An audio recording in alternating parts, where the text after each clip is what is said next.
दोस्तों, एक बार की बात है। महात्मा बुद्ध एक गांव से होकर गुजर रहे थे।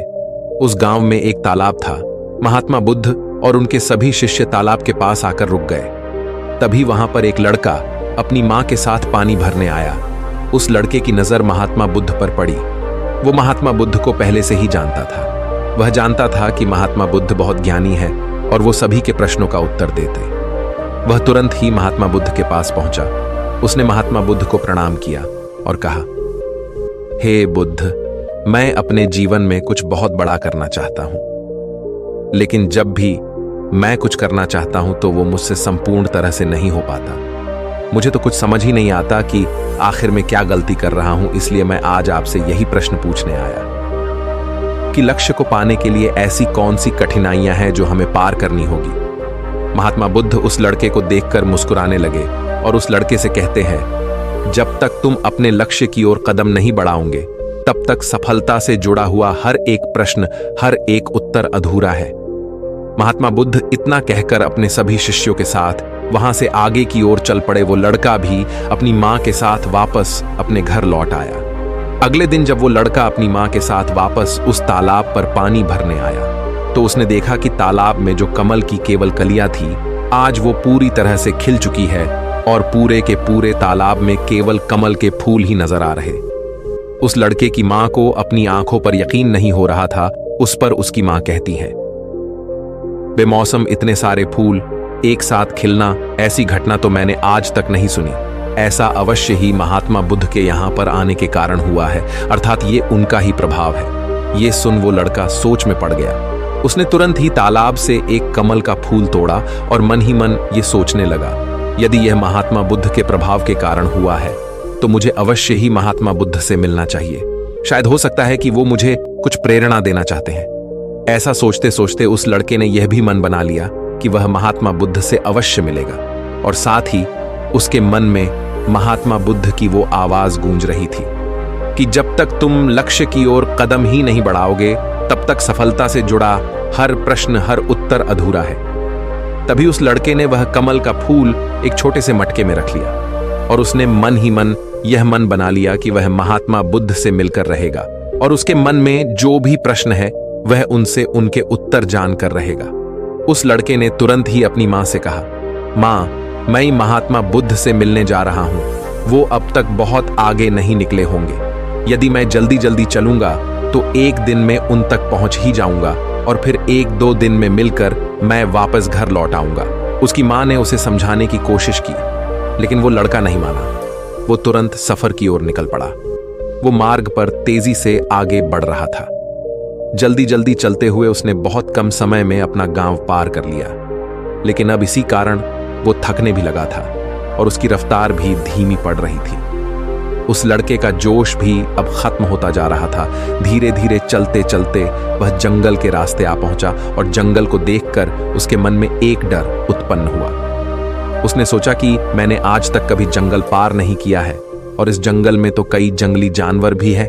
यदि मैं रास्ता भटक गया तो मैं महात्मा बुद्ध तक कभी नहीं पहुंच पाऊंगा, और यदि मैं किसी गलत रास्ते पर चला गया तो मुझे कम से कम 2 दिन और लगेंगे महात्मा बुद्ध तक पहुंचने के लिए, और यदि वो मुझसे बहुत आगे निकल गए तो मुझे बाकी रास्ते भी पता नहीं चल पाएंगे और फिर मैं उनसे कभी नहीं मिल पाऊंगा। वो लड़का इसी सोच विचार में पड़ा हुआ था। तभी उसने देखा कि उसी रास्ते से एक घुड़सवार आ रहा था। लड़के ने उस घुड़सवार से कहा, भाई, मुझे जंगल पार करवा दीजिए।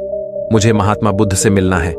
मुझे ये कमल उन्हें देना है। क्या आप मुझे जंगल पार करवा सकते हैं? इस पर सवाल कहता है, बेटा देखो, मैं तुम्हें ले तो नहीं जा सकता, लेकिन मैं तुम्हारी मदद जरूर कर सकता हूं। यदि तुम चाहो तो यह कमल वाला मटका मुझे दे दो, मैं इसे महात्मा बुद्ध तक पहुंचा दूंगा। उस घुड़सवार की यह बात सुनकर वो लड़का एक बार फिर से सोच विचार में पड़ गया और सोचने लगा, यदि मैं पैदल जाऊंगा तो मुझे बहुत समय लग जाएगा और पता नहीं मैं महात्मा बुद्ध तक पहुंच भी पाऊंगा या नहीं। अगर मैं ये कमल वाला मटका घुड़सवार को दे देता हूं तो ये घुड़सवार घोड़े से बहुत जल्दी महात्मा बुद्ध तक पहुंच जाएगा और उन्हें यह कमल जरूर दे देगा। इससे मेरा काम भी आसान हो जाएगा और मेरा काम बहुत जल्द पूरा भी हो जाएगा। काफी कुछ सोच विचार करने के बाद उसने तय किया कि वो ये कमल का फूल उस घुड़सवार को दे देगा।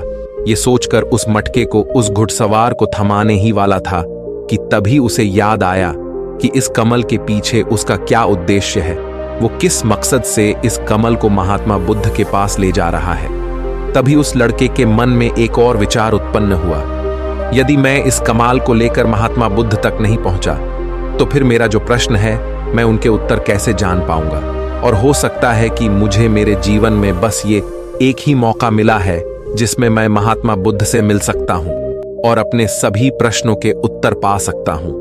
हो सकता है कि दोबारा मुझे ये अवसर ना मिले, इसलिए मैं ये मटका नहीं दूंगा। मैं इसे स्वयं ही महात्मा बुद्ध तक पहुंच जाऊंगा। काफी कुछ सोच विचार करने के बाद उसने घुड़सवार से कहा, देखिए, ये मटका तो मैं खुद ही उन तक ले जाना चाहता हूं, क्योंकि मेरा उनसे मिलना बहुत जरूरी है। मेरे मन में कई प्रश्न हैं जो मैं उनसे जानना चाहता हूं, इसीलिए यह फूल मैं ही उन्हें दूंगा। इसलिए कृपया करके मुझे जंगल से बाहर निकलने का रास्ता बता दीजिए, मैं स्वयं ही चला जाऊंगा। इस पर उस घुड़सवार ने उस लड़के को जंगल से बाहर जाने का रास्ता बता दिया और उस मार्ग पर आगे की ओर बढ़ चला। वो जल्दी जल्दी मार्ग में आगे बढ़ रहा था और देखते ही देखते शाम का वक्त भी होने आया था।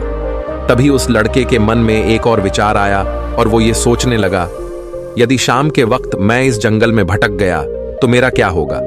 मैं महात्मा बुद्ध तक कैसे पहुंच पाऊंगा? और अगर मैं उनसे नहीं मिल पाया तो मेरी यात्रा बेकार हो जाएगी। इससे तो अच्छा होता कि मैं उस घुड़सवार को ही ये मटका दे देता, वह उसे महात्मा बुद्ध तक अवश्य पहुंचा देता। मुझे तो घर लौट जाना चाहिए था, यही मेरे लिए बेहतर होता। इस प्रकार उस लड़के के मन में तरह तरह के विचार उत्पन्न हो रहे थे। ऐसा होगा तो क्या होगा, वैसा हो जाएगा तो क्या होगा, यदि मैं भटक गया तो क्या होगा। तभी उस लड़के ने उस कमल की ओर देखा। उस कमल से ही उसे महात्मा बुद्ध की याद आई। महात्मा बुद्ध के चेहरे पर वो असीम शांति थी, उसे महात्मा बुद्ध की वो मुस्कान याद आई। तभी उसके मन में एक और विचार उत्पन्न हुआ, जिनके आने से हमारे तालाब में इस प्रकार अनेक को फूल खिल गए, जिसके साथ होने से हमारे मन को प्रेरणा मिलती है, जिनके चेहरे पर वो असीम शांति है, जिनसे मिलकर मेरा मन शांत हो जाता है। यदि मैं उनसे मिल पाऊं तो मुझे कितना कुछ सीखने को मिलेगा। ऐसा सोचते ही उसके मन में एक बार फिर से महात्मा बुद्ध से मिलने की प्रेरणा जाग उठी और वो निश्चिंत होकर अपने मार्ग में आगे की ओर बढ़ता चला जा रहा था। काफी दूर आगे चलने के बाद जंगल खत्म होने लगा।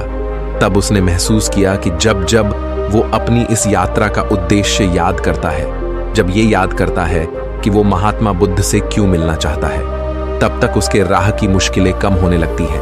और यही वास्तविकता है, यही हम सभी के साथ होता है, फिर चाहे वो कोई छात्र हो या फिर व्यापारी।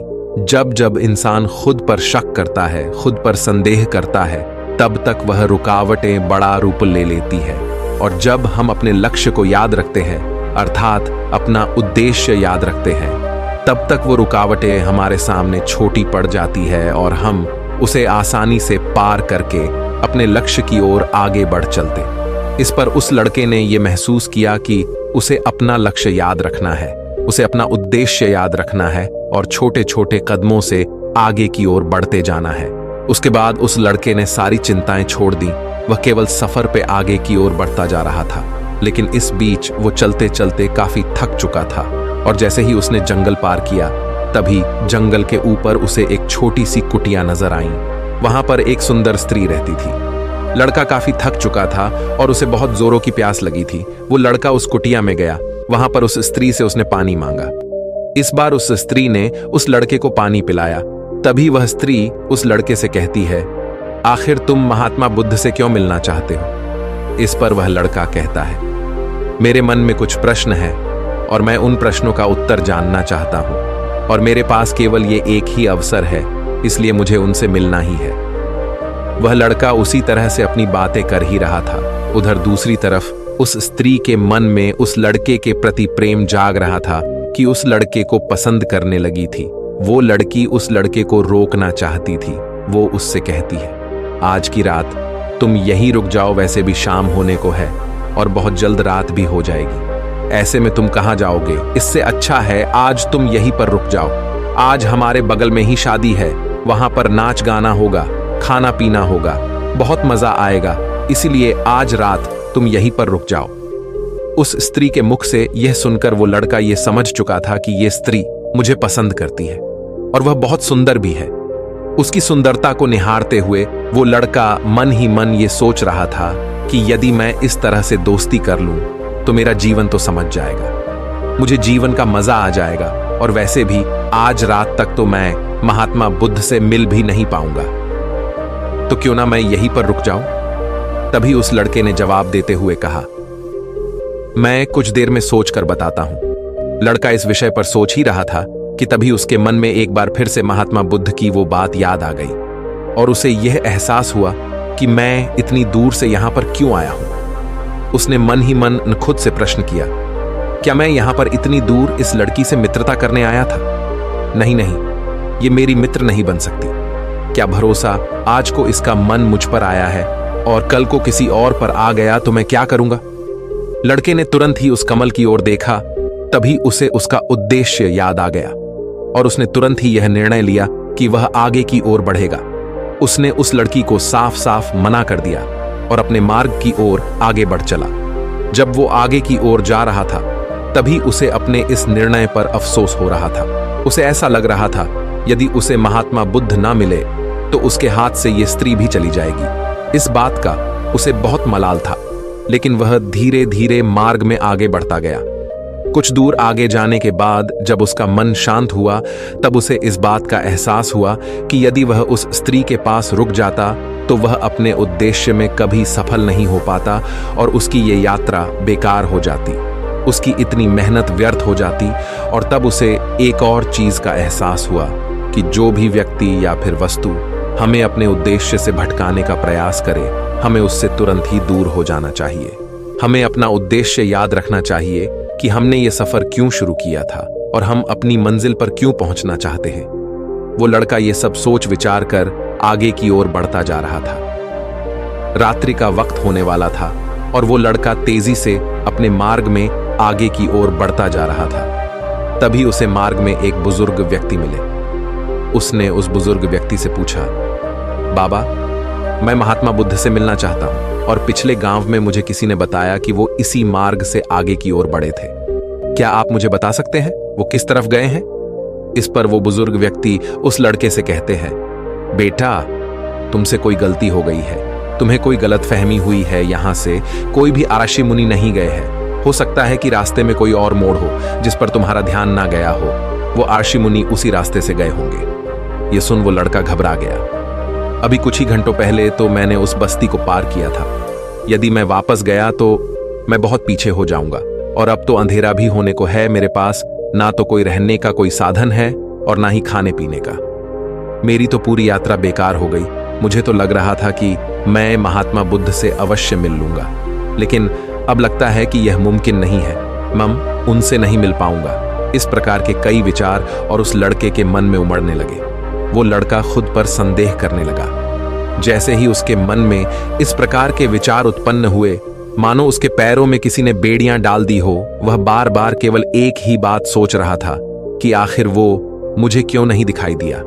मैं बार बार एक ही गलती क्यों करता हूं? मुझसे इतनी बड़ी गलती कैसे हो गई?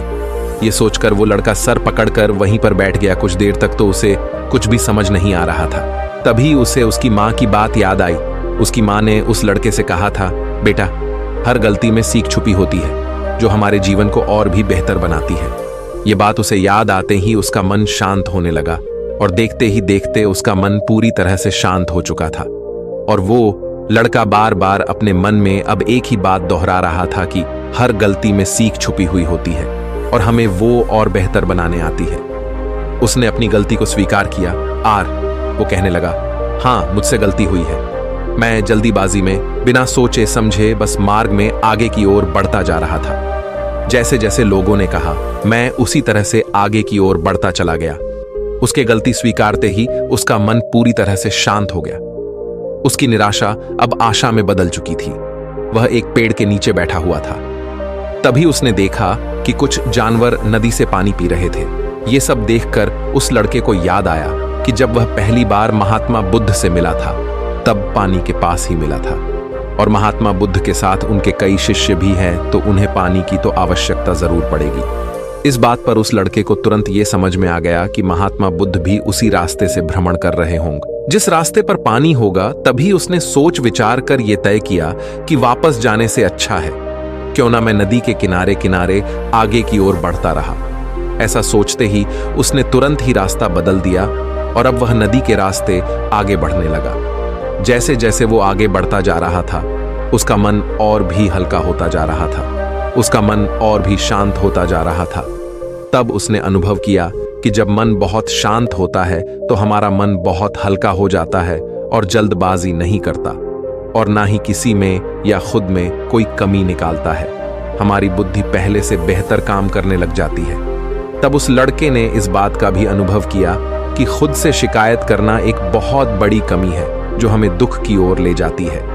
चलते चलते लड़के के मन में विचार आया, यदि मैं अपने गांव में ही रुक जाता तो ये सारे अनुभव में कभी नहीं प्राप्त कर पाता।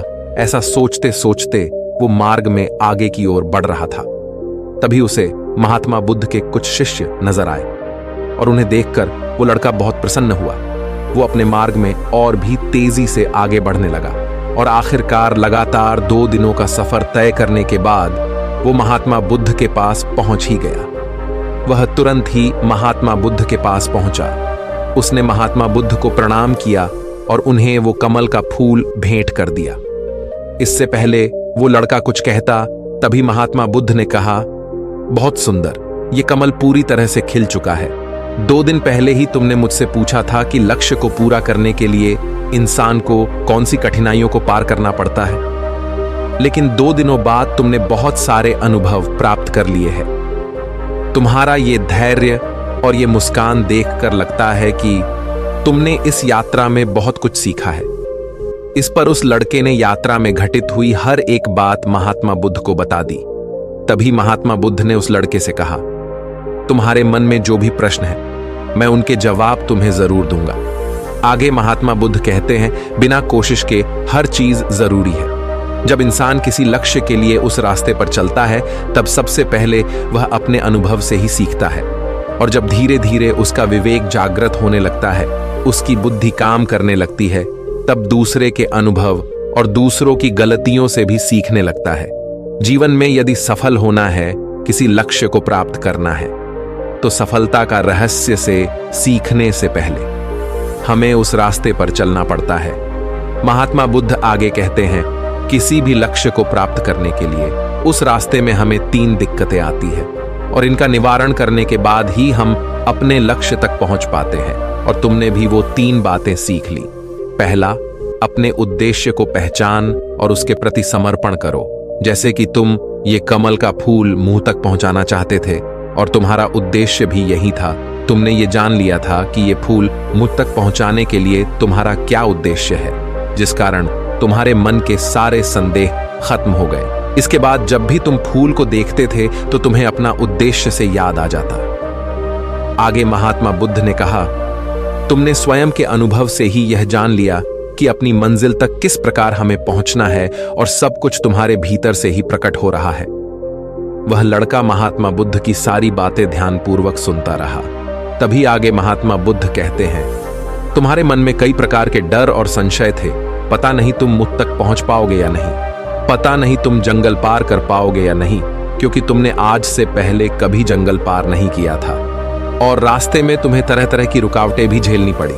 और जब हमारे रास्ते में तरह तरह की रुकावटें उत्पन्न होती है तब हमारा मन बाधित होने लगता है, हमारा मन भटकने लगता है और हम अपने लक्ष्य से भटक जाते हैं। लेकिन जब हम अपना सारा ध्यान रुकावटों से हटाकर अपने उद्देश्य पर लगाते हैं तो सारी रुकावटें खुद ब खुद छोटी पड़ने लगती है और हम उन्हें आसानी से पार कर ले जाते हैं। शुरुआत में हर किसी की यही समस्या है कि वह यह नहीं जानता कि आखिर वो सफल क्यों होना चाहता है, क्यों वो कुछ करना चाहता है। इसी कारण उनके सामने परेशानियां भी बहुत ज्यादा होती हैं और वह उन परेशानियों के सामने घुटने टेक देते। लेकिन जैसे जैसे आप आगे बढ़ते हैं, अपने लक्ष्य के प्रति समर्पित हो जाते हैं, तो वैसे वैसे चलते जाना आसान हो जाता है और हम अपने लक्ष्य तक पहुंच ही जाते हैं। आगे महात्मा बुद्ध उस लड़के को तीसरी बात बताते हुए कहते हैं, असली शक्ति इच्छाओं को पूरा करने में नहीं बल्कि उनको मिटाने में कहते हैं कि हम जानते हुए भी सही काम नहीं करते। अगर हम अपने उद्देश्य की ओर आगे बढ़ते हुए आकर्षणों को पीछे रुक जाते तो हमारी यात्रा कभी पूरी नहीं हो सकती। इसलिए जैसे इस यात्रा के दौरान तुमने फूल हमेशा अपने साथ रखा, अपने पास रखा, वैसे ही उद्देश्य हमेशा सामने रखना चाहिए। हमारा लक्ष्य हमेशा हमारी आंखों के सामने होना चाहिए। इससे हमें निर्णय लेने में आसानी होती है। अन्यथा हमारे मन का संदेह, हमारी मन की शंका हमें कभी भी सही निर्णय नहीं लेने देती और वह हमें मन की उलझनों में फंसाकर रख देती है। इसलिए संदेह के प्रति सचेत रहे। आगे महात्मा बुद्ध उस लड़के से कहते, बेटा, खुद पर शक करने की आदत से ज्यादा खतरनाक और कुछ भी नहीं है, क्योंकि जितना नुकसान आपके नकारात्मक विचार आपका कर सकते हैं उतना और कोई नहीं कर सकता। यदि आप खुद पर संदेह करते हैं तो आप अपने प्रयास में विफल ही हो जाओगे, क्योंकि आप अपने प्रयास पूरी ढंग से कर ही नहीं पाओगे। आप उससे बचने का प्रयास करोगे और जब तक हम अपनी गलती नहीं पहचानते तब तक हमें वो बात परेशान करती रहती है, वो हमें कमजोर बनाती रहती है।